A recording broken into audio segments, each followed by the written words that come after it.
Pro.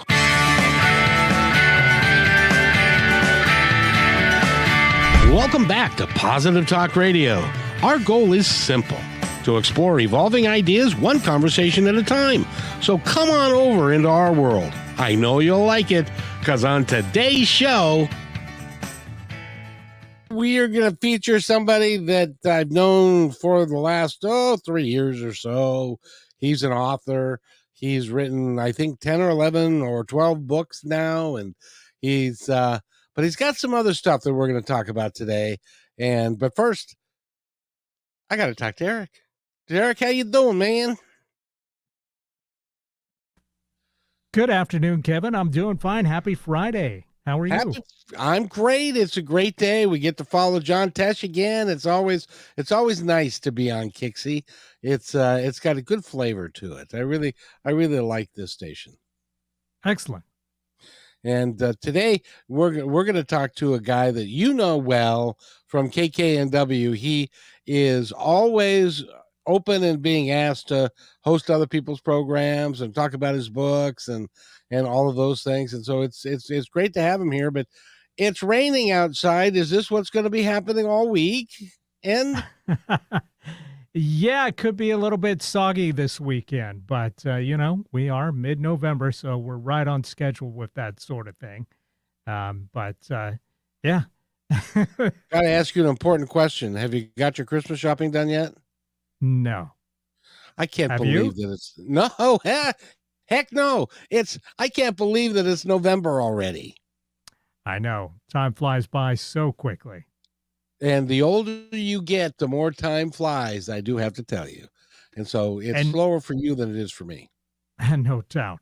And, tomorrow is Veterans Day, so we do want to wish all our veterans out there a very happy Veterans Day. Hopefully, folks are going to have a good day. Thank you for bringing that up. And I want to thank every veteran for their service to the country. And I'm glad. I'm really kind of sad that we only have the one day for them. It should be a whole month. It should be Veterans Month, I think. But then that's just me. So, but it's great to be here. And thank you, Eric.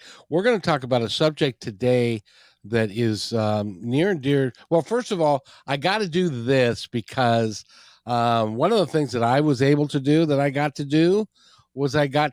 do a voice of a audiobook for Matt Shea, and it's called Elmo. And I just want to play a little bit of the synopsis for you to get an idea. And no, Eric, you shouldn't be looking for it because you don't have it. I got it right here. So I know you're going, where is this? Where am I supposed to find this? I don't have it. I don't know what you're talking about. So in any event, let me play this, and then I'll introduce Mr. Shea. Elmo is a story about an economic crisis in the small town of Minor. Fundraisers, food drives, and generous donations initially held the financial plague at bay. Eventually, the township was forced to bend with the rest of the nation, causing the dads to volley back with a clever remedy. They would brave the winter nights and secretly take shifts dressed as a hobo on the corner of Main Street and Elm. Hi, my name is Kevin McDonald, and Matt Shea, along with me, have created this audiobook that is so much more than just another story. It's about community, family, faith, and what can happen when everyone comes together for the common good of all. I enjoyed voicing this audiobook, but more so reading and feeling along with the people of Minor and the sheer determination of the characters involved. Matt Shea is a wonderful author in the great tradition of American literature, and a very down-to-earth fellow who values his faith, family, and friends above all. I hope you enjoy Elmo as much as I did. And with that, it is my ultimate pleasure to welcome Matt Shea to the program. Matt?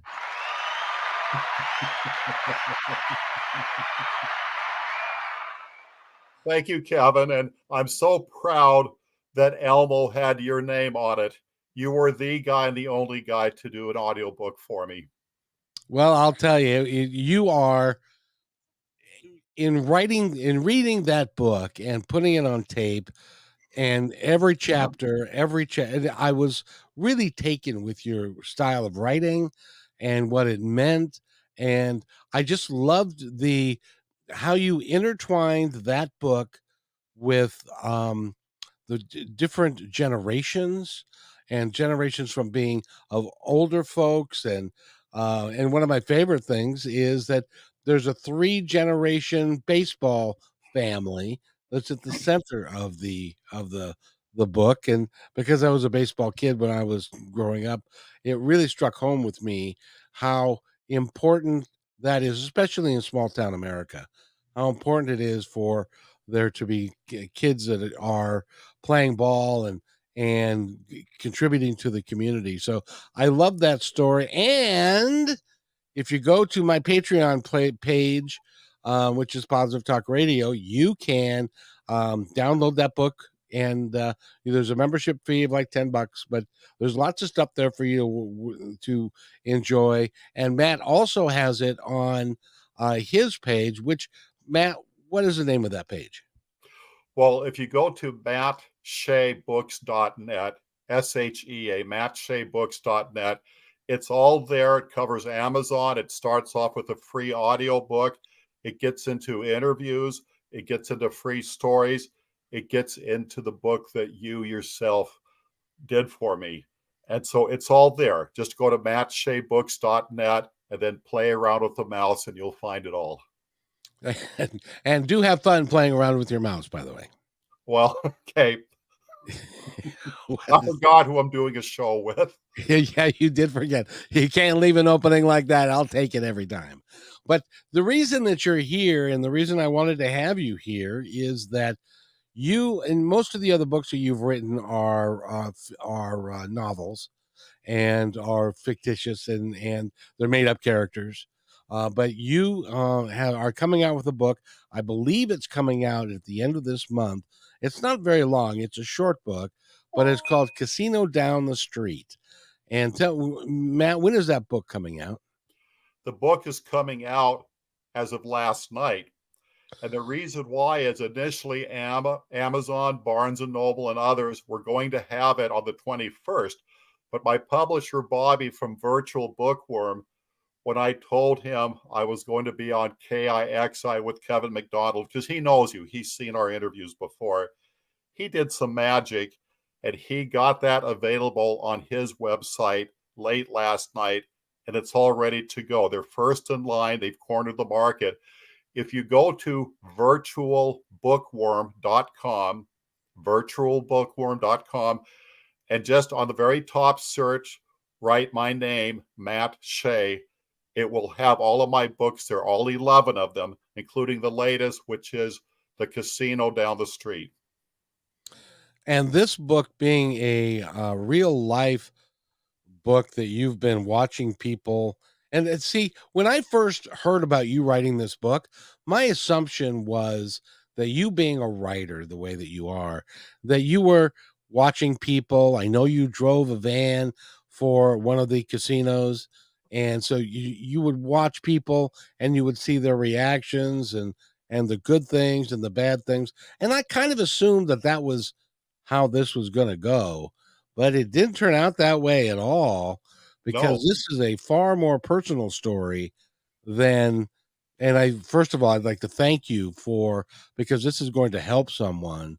I'd like to thank you for writing this and really putting yourself out there to do this. It came to play that I was a compulsive gambler in the making, to the point, as we mentioned before the show, so I will say it, I lost right around $7,000 playing those machines that would spit out a little bit of money once in a while, because I thought it would keep growing or that I could win back the loss, because initially you are being waltzed. It's cat and mouse, and you're being tantalized that way. So I actually went for therapy. I joined fellowship groups. I'm very strong, and I have yet another cause because I have a full understanding of the gambling.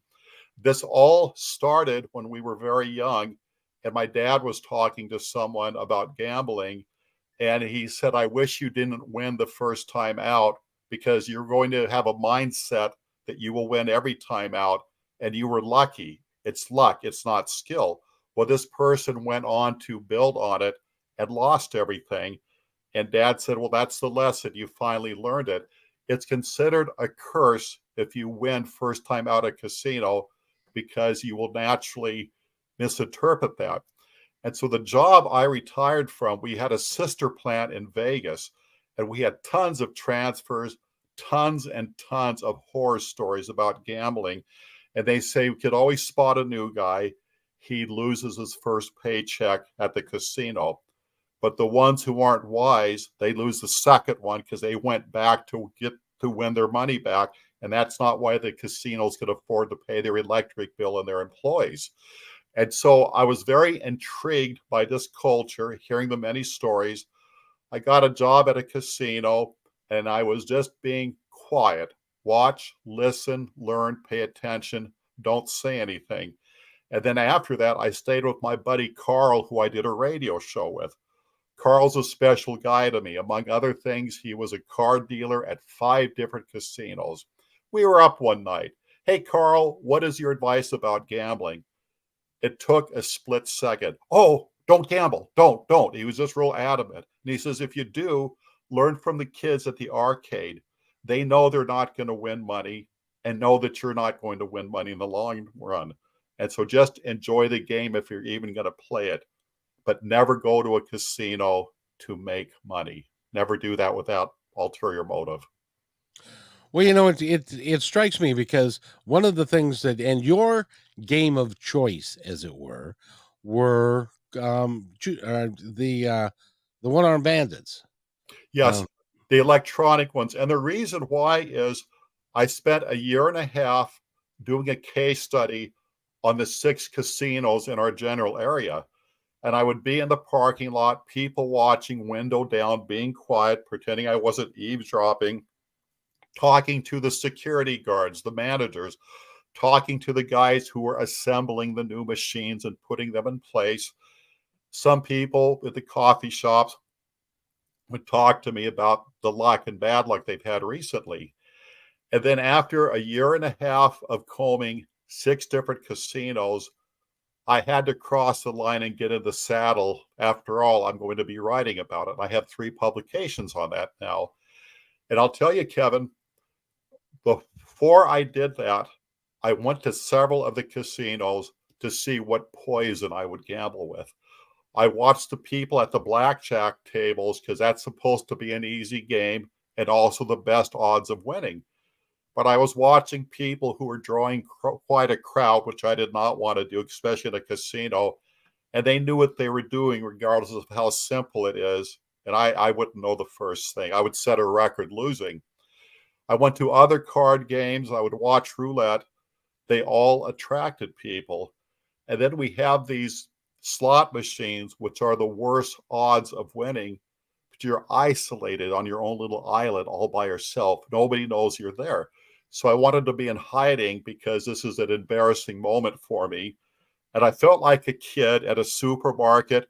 Remember, if you were good, you might get to ride that plastic horse that goes up and down in front of the grocery store if you were good. They all had it when you and I were growing up.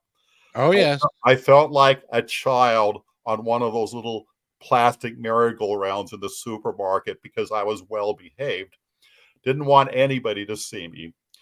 But I won a little bit that night. I won $84 and some loose change. And so I talked to Renee and I said, I kind of want to go back tomorrow just because the first experience was good. Well, go ahead. Well, I didn't realize I was going deeper and deeper towards that side of the fence. I had an abnormal amount of beginner's luck where the money was saving up and there was something wrong about it. I kept the money separate from my earnings. I kept it in a container. I kept taking it out, recounting it, and I kept going back to the well.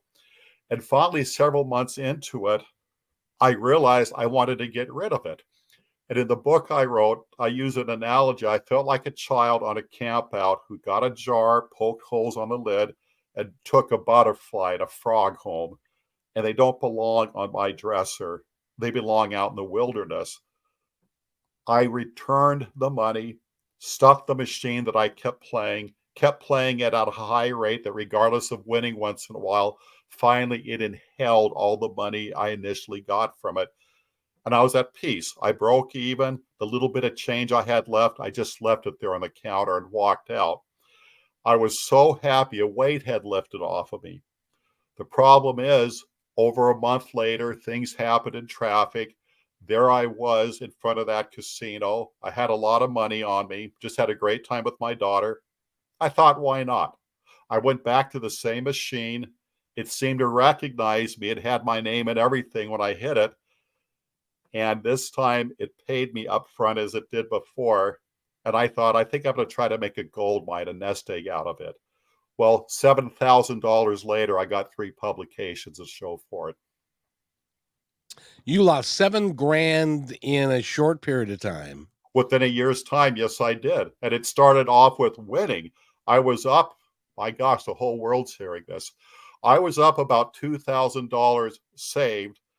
And so I started experimenting, betting higher, betting lower, this and that, following the advice because it was the blind leading the blind. And I was just naive enough and new enough to think that it was skill. I was cracking a code. Well, a friend at one of my fellowships said, no, Matt, they figured us out. We finally realized we were figured out. We weren't the ones figuring a thing out. Just come in with your paychecks. So I don't blame the casinos. I should have known better. For a while, I thought I was special. Well, and see, everybody, we all think we're special and we're going to do what, where do you think people who, when they go to buy a lottery ticket and they go to the grocery store and they think when they look at the odds are astronomically against you winning anything. By the way, if you play the lotto, God love you, you're paying my taxes. And I'm really happy about that. And it's going to education and stuff. So if you want to do that, that's fine. But don't plan on winning because the chances of you winning are nil. And of course, the response you'll get is, well, somebody wins. Well, that somebody's probably not ever going to be you. But there's some people who get lucky.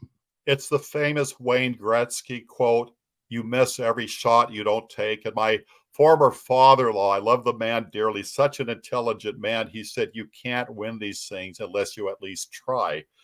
And so you get all walks of life. You get pillars of society that kind of tip the scales on that side where you justify rolling the dice, so to say.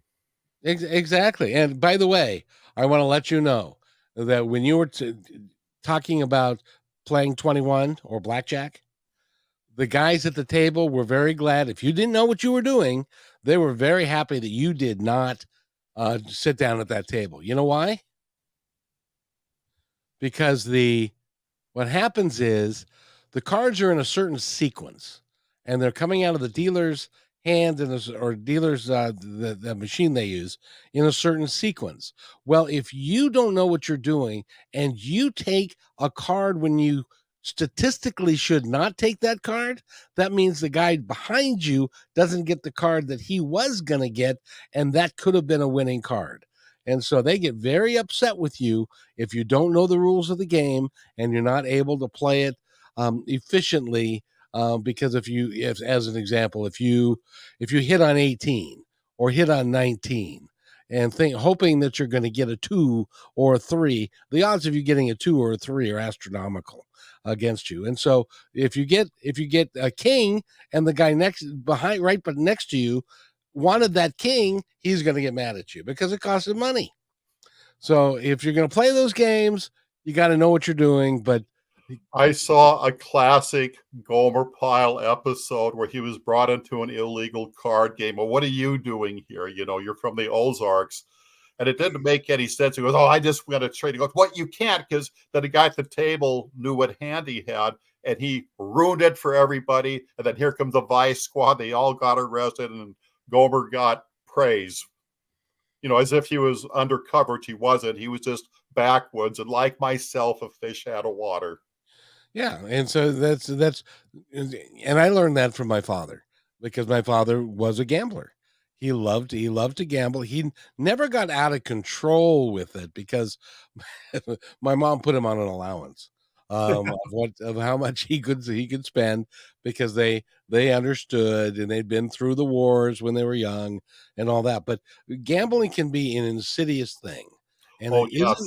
it isn't what concerns me, and why I wanted to talk to you about it today, Matt, is the casinos are designed for them to make money. Yes, They're they're a marketed business. they're marketed to make money. It's like the slot machines that you used. You got a card, and so when you put the card into the slot machine, they knew who you were. They knew how much money you had lost or won, and they could set you up that way, so that they could keep you kind of close, and then they can drop you for the big one. Is that what you found? Yes. Casinos have an argument. It's called an random numbers generator, referred to as an RNG. It's an algorithm. And what it does is it assures that every time you do a spin, it's at random. It has nothing to do with the one before or the one next. But for some reason, you have some machines that keep hitting. People line up, and other ones, they're a dead fish. You don't do anything. And then I had a maintenance man come up to me. Hey, Matt, you can keep a secret, right? Yeah.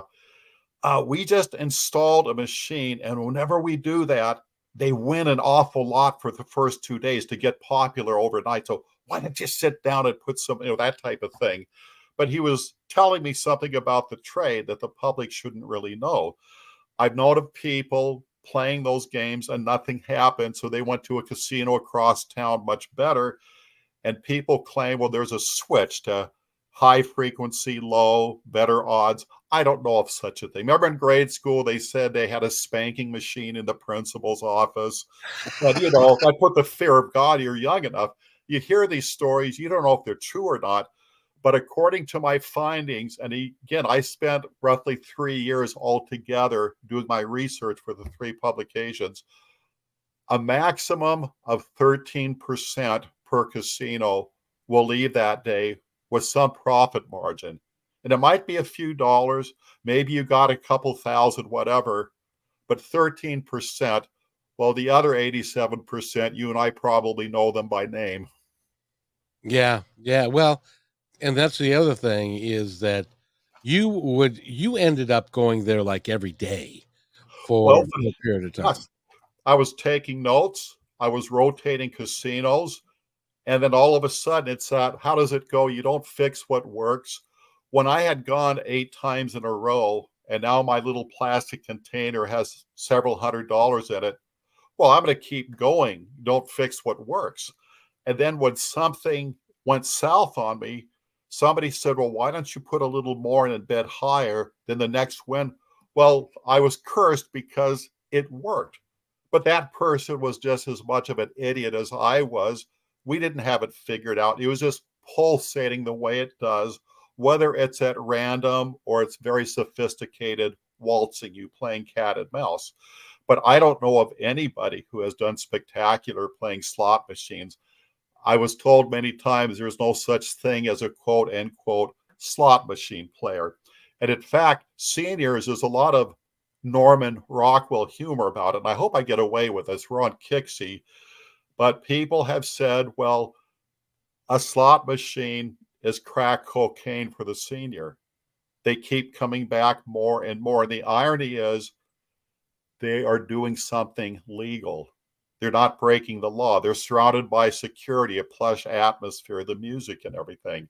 It'd be different if they're in a back alley past 1 a.m.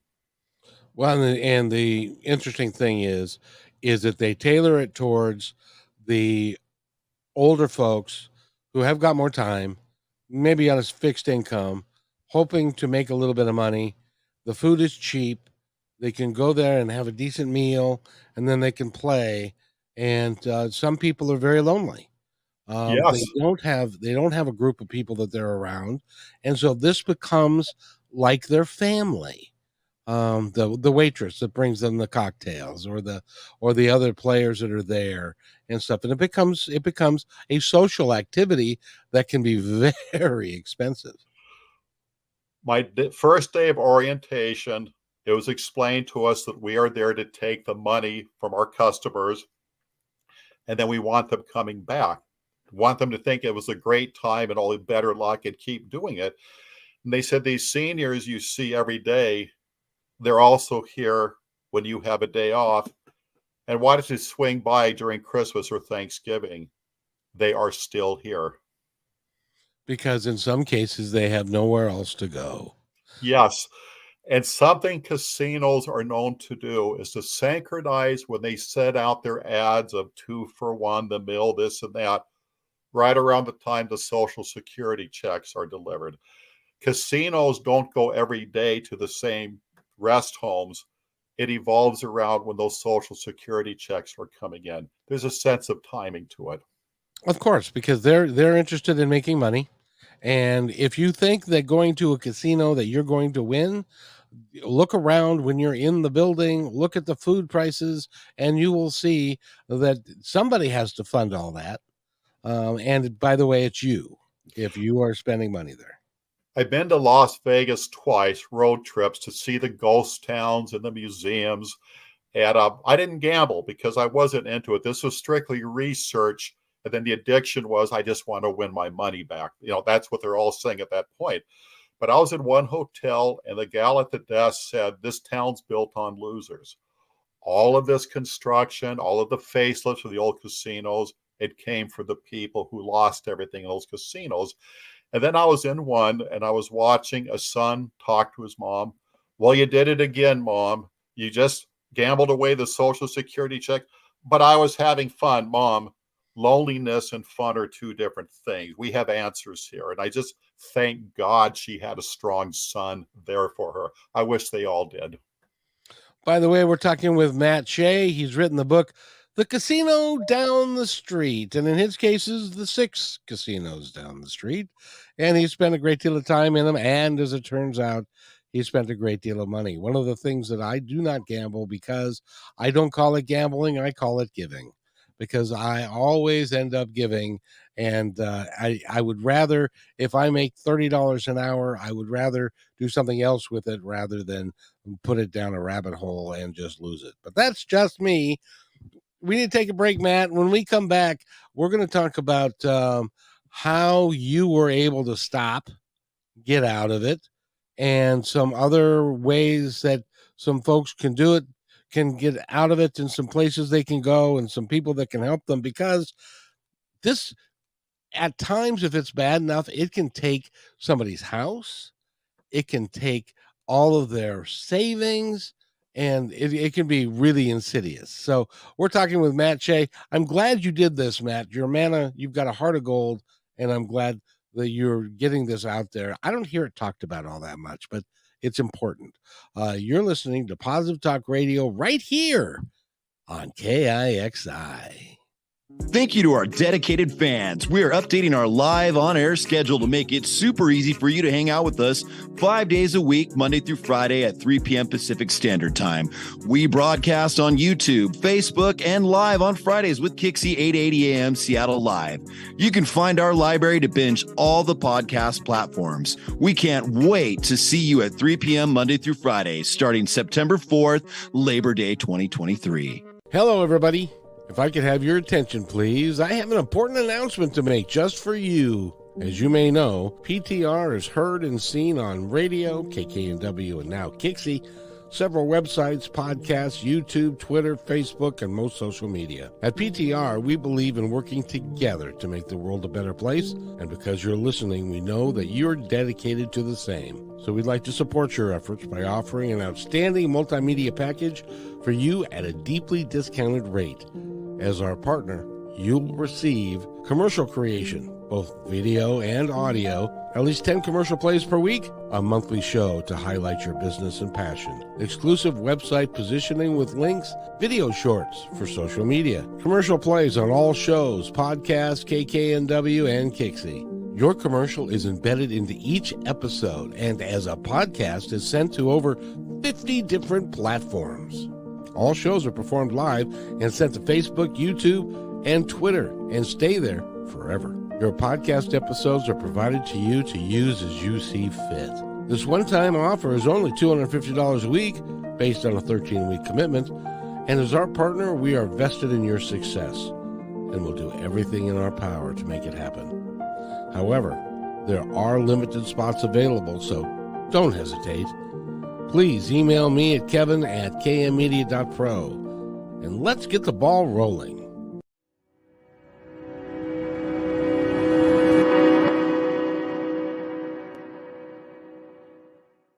When you want to say more than words communicate, you can with flowers. Your custom boutique floral studio in Bothell, Washington is anaturaldesign.com, connecting you to nature through the language of flowers. Where your people are is where our flowers are beautiful. Your success is our goal. anaturaldesign.com at your fingertips today.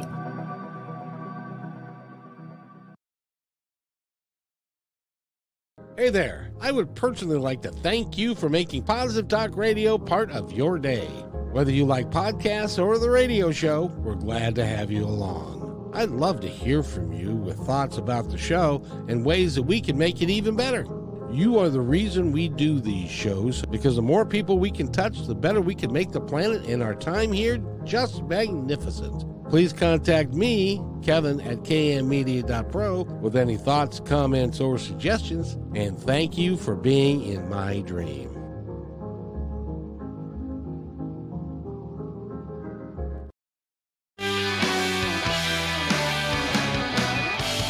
And welcome back to Positive Talk Radio.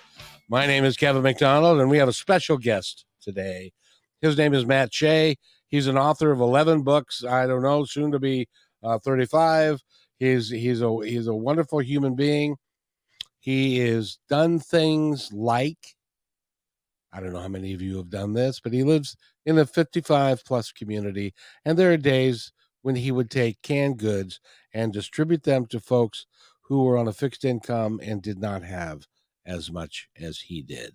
He's opened his home and let people who could no longer afford where they were living to live there with him, and he even let them have the big bedroom. He has done some remarkable things. When I was hurt and had to have surgery, he was right there to take me to and from the surgery and the subsequent doctor's appointment.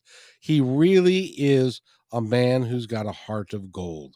Go to his website, look at the stuff that he's done, and buy a book or two.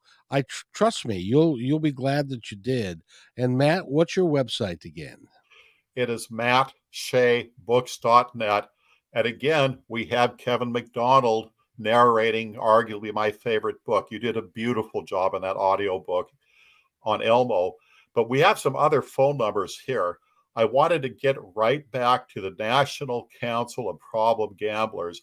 They have a 24-hour confidential helpline, 1-800-GAMBLER, and also 1-800-GAMBLER.org, because from there you're going to branch out to all sorts of help, friends, therapy, fellowships. I belong to a few fellowships, made some friends for life. And the most wonderful thing about it, Kevin, this all started off innocent. Casinos are legal. Playing those games are legal. And many people in casinos do not have a problem. But there were people like me where you just add a little bit of water and get that sunlight and you're going to have that type of growth. The casinos aren't necessarily a bad guy. They're a legitimate business. I loved working at one. But when gambling gets the better of you, such as alcohol and other things, you have choices to make and you've got places to reach out. There is help waiting. One more time, 1-800-GAMBLER, 1-800-GAMBLER.org, and it'll just open up a whole new world of help for you. And if you forget those numbers but still want to seek help on a myriad of issues, there's another number that I'd like you to remember, and it's really simple. It's 988.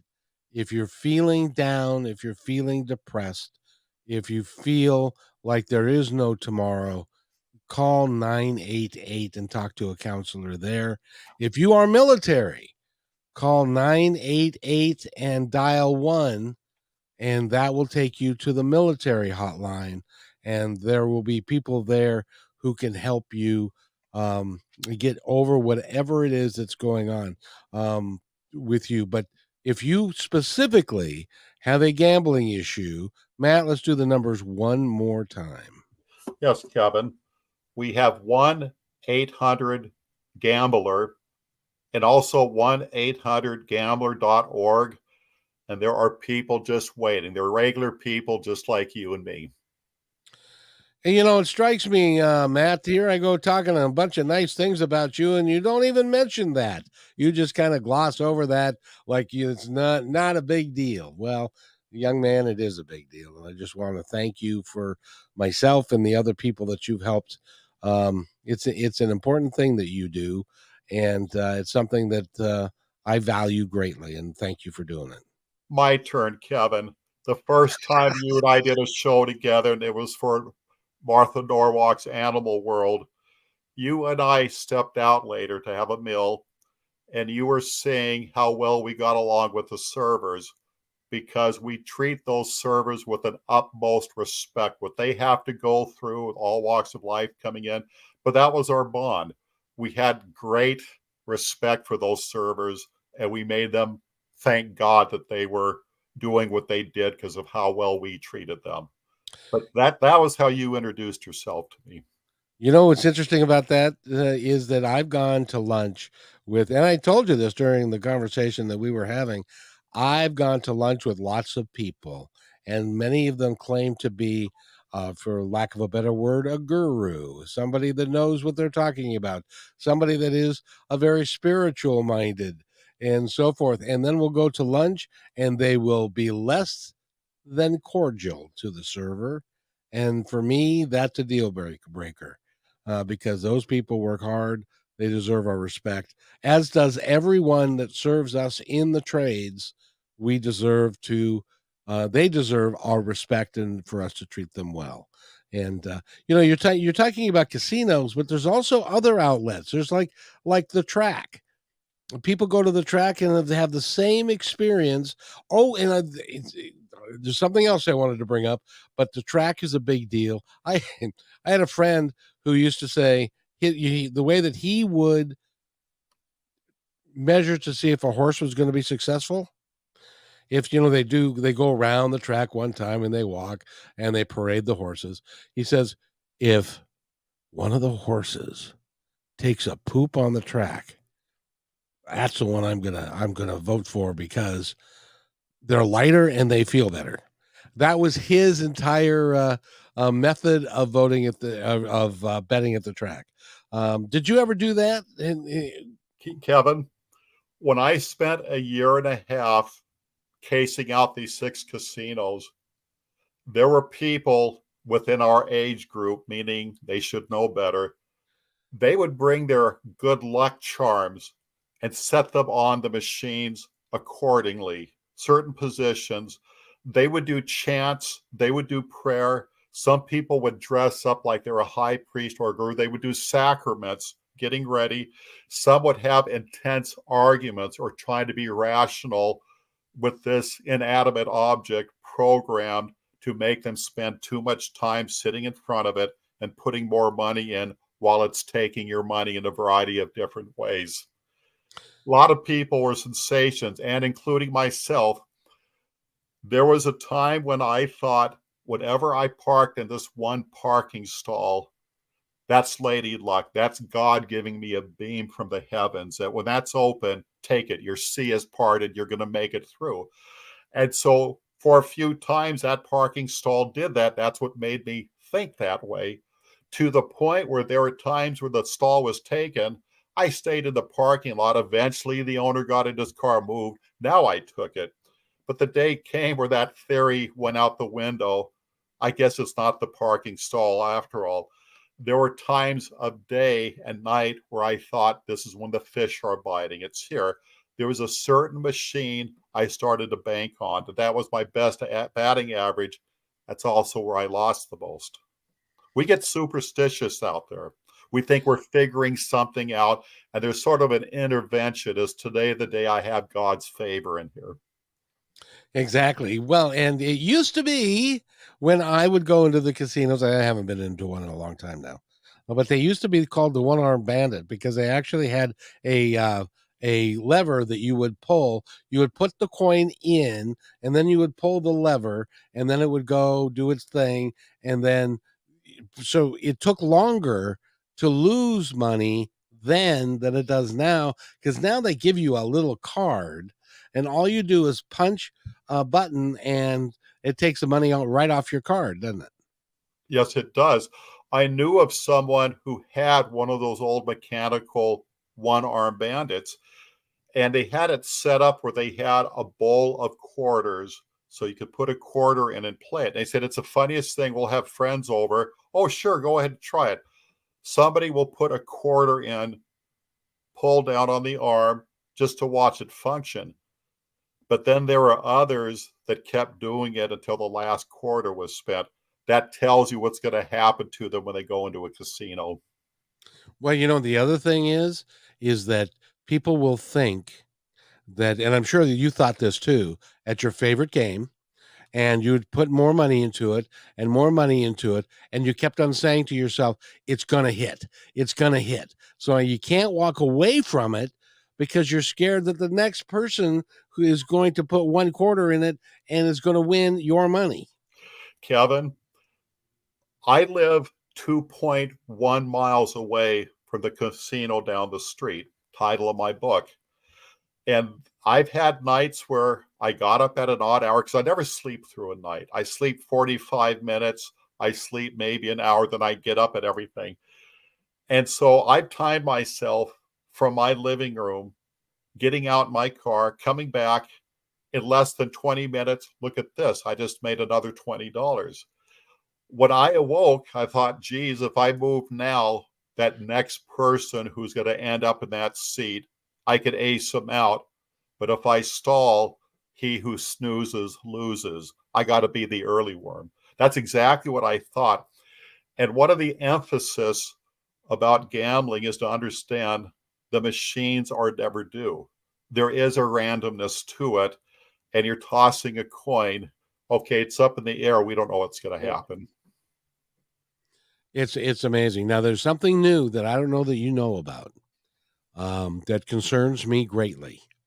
Are you familiar with the fact that the National Football League has legalized gambling on their games? I have. Continue, Kevin. And it is such what you do is you call this company and you put a certain bet on a team. They've got all kinds of different bets. They've got an over, they got an under, how many points are going to be scored, who's going to score the last touchdown, who's going to and not only who's going to win, but all kinds of different things. And there are people that can sit at home, watch the game, and then they gamble on the game at the same time. But if they lose, it can become an insidious thing because your team could actually win. I'll give you an example. And this happened this season. The Rams were playing, I forget who they were playing, the Los Angeles Rams. And they were down by 10. And there was 3 seconds left on the clock. So rather than the line was 7.5. So rather than just drop to one knee with 3 seconds left in the game, they were down by 10. They could not win. The coach decided to kick a field goal that took the winning margin down from 10 to 7. The line was 7.5. So a lot of people lost money because he did that. Now he swears that he had no idea what the line was, but I've been watching football for 60 years. I've never seen anyone kick a field goal with 3 seconds left in the game, and the field goal would not matter, that they were going to lose anyway. So it's all about the money. Yes, it's the liquor cabinet at home that's no longer locked, and mysteriously it keeps replenishing itself. Because once you get home, between your cell phone, the computer, and the television set, gambling is continuously. It's right there on your lap. It's in your bedroom. And you can do it, and you can end up losing a tremendous amount of money from the comfort of your living room, sitting in front of your TV or computer. Go ahead. I'm going to share something with you, and this is very depressing. It's scary, but I'm just going to say it. From my studying and the fellowships and the stuff I've read about and the people I visited with that were in the know, by leaps and bounds, gamblers hold the highest suicide rate. Las Vegas consistently is the highest suicide rate in the nation. And that is because people get into the throes of the game, if you will. And this is exactly what happened to you. You were up a couple of grand. You were playing with their money. And so it was easy. It was fun. It didn't cost you anything. You'd already won it. It was their money. Exactly. And then I just wanted to win back what I lost, and we'll call it even. Thank you for the ride. But no, that's not why we build these places. But we like you here. Bring your friends in. Exactly. So what you did is, when you started losing and you were playing with your money, now it mattered. Now it meant more. And so when you were playing with your money, you wanted to get, rightfully so, you wanted to get your money back. Kevin, there are 4 stages: winning, losing, desperation, hopelessness. And when you get to a point where you're, as an example, and I can see how this can happen, your mortgage is now gone. How you are going to pay your rent or your mortgage is now in a slot machine or at one of the tables. And then you have to go home and to tell the people who live there, your wife or your kids, or that you don't have enough money to pay the mortgage. I can see that being a moment of desperation. Kevin, for many years, I would take the seniors to the casinos because they had the buffets, the senior discounts, and it was a different world. It was a carnival, the music, the lights, the people, and security, whatever you look. It's like the Petulia Clark downtown. It's always a place to go, and it's live. It lifts you up. But we were not there for gambling. It wasn't until I did it for research, experimenting on myself, so to say, that I got into this trouble, because I always knew it was there for that reason and only that reason. I knew of this couple that went to one specific casino because there was one particular machine, one of a kind in this casino, and they always did very well. Well, sure enough, the day came where it was off the premises. It was gone. And if a machine's doing too good, they'll make adjustments where you can't bet so low anymore. The betting is much higher now. So you can still play it, but put more into it to begin with. And then in Las Vegas, I heard this on the news within the last 3 months, that a lot of the slot machines are now paying less than half of what they initially did, because they want to sway people away from that into other games. Las Vegas has really taken a financial hit because fewer and fewer people are doing the big time roller like in the Wild West, playing the card games. They're being more conservative with these slot machines and stuff. But the high roller, they're going extinct. And they're trying to do something to stimulate that and get that type of revenue coming back. Oh, exactly. And they also do other things that are designed to get the high roller back. They'll give you a better hotel room. I I spent a week in Vegas one time. I was at a convention, and they actually ran out of rooms, so they gave us an upgrade because we were doing it was a chicken convention of all things, and so we were going to be there for the whole week. And I had a suite, and had a great king size bed, and with a mirror on the ceiling, looking down at the bed. And I got a new appreciation for what my wife had to look at in the morning when I got up. So, but that was that you get all kinds of perks that they give you if you spend so much money there and stuff. And they do that because they know that they will get every dollar back that they invest in a hotel room or cheap food in these casinos. Do you agree? Yes. My dad was the rare breed. He was above it all, and he knew gambling on a small scale, knew it enough to stay away from it. He never got in trouble. He'd be playing solitaire at night. That means he was not even an opponent. But something he and mom did for a while is they had this flight where if you had so much cash on you, they flew you to Vegas for free, put you in the rooms for free. You got a free meals, you got free shows, you got everything free. And you also get these free chips, but you have to gamble them. And so, sure enough, it's giving the alcoholic his first drink. And now we got a wildfire out of control. And so, dad and mom would go to these places and they'd be meeting at a bar somewhere. And dad would find the loudest, most obnoxious, self absorbed people talking it up. They're going to gamble, it's all free. And dad would play dumb and ask them for advice. And they would tell him how to win money. Okay, when mom and dad were in Vegas, within 5 or 10 minutes, their free chips were gone and they're done. They're not gamblers. They went to see the shows. They walked the boardwalk. They went to museums. They had a wonderful time. But dad remembered the guy he met in the bar that sat next to him flying down, and he would deliberately sit next to that guy flying back, watching how quiet and dejected he was. Nature took its course. Oh yeah. Now I'm really glad to see that our liquor laws in Washington State don't allow a casino to give away free liquor.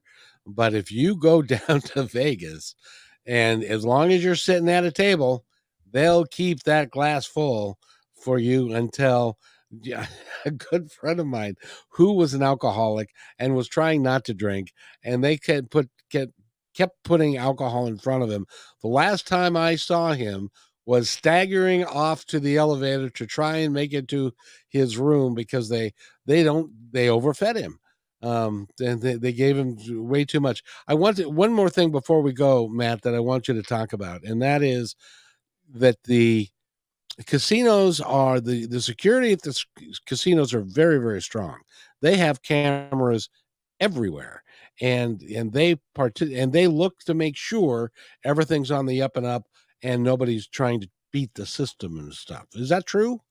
That is very true. And when I was in Vegas, they had the suicide table because the game Faro that existed like in the 1800s was too easy to cheat. So it got phased out and blackjack became a stronger game. But 3 owners of this board who lost their fortunes playing Faro committed suicide. They are on the up and up. And I worked at a casino, and I love working in one. And there are people who go out to casinos just to have fun. They hit a good restaurant, and they might just a little bit of money gambling. It doesn't matter if they lose it. It's not a practice. It's a rarity. There's nothing wrong with that. No. And it's, you go there, the food is really reasonably priced. It is really good food. Go there for the restaurants, watch people, go to the shows, enjoy all of that. Stay away from the tables, stay away from the one-armed bandits, and they don't even call them that anymore, but the slot machines, unless you decide, okay, this is my $20 that I'm going to spend, and this is on, and then that's all you got. And you in your book, the casino down the street, one of the things you say is leave your debit card at home. Yes. Great advice. Yes. And a teenager going to an arcade, he has it figured out. He knows he's not coming back home with money. He spent the money. You pay money to get candy. He knows it's a one-way street. He's far more advanced than this adult who knows the system, and they're going to make $1 million that night. Exactly. By the way, we've been talking with Matt Shea. Matt Shea, you can give them all your information so that they can go to your website. They can get Elmo and everything else. Yes. If you look up virtualbookworm.com and bring up my name, Matt Shea, or the casino down the street, within the past 24 hours, they've released it exclusively. You could get it paperback or ebook. And then mattsheabooks.net, lots of free stuff, audio, some Kevin McDonald stuff, including an audiobook he did. And if you write me, I always write back. Thank you. And he's a good man and deserves your respect as well as appreciation, because he does things that other people will not do. And I really appreciate that about him. As a matter of fact, he almost bought the house that I'm living in. That's correct. But that's a story for another time. And just real quick, if you have got a problem, give us the gambling number one more time. Okay. This is for the National Council Problem Gambling 24-hour confidential national helpline. 1-800-GAMBLER and also 1-800-GAMBLER.org. You're going to meet a lot of people just like yourself in the same boat, and it's fun not being the Lone Ranger. If you need it, use it. By the way, be kind to one another, because each other's all we've got. We'll see you Monday.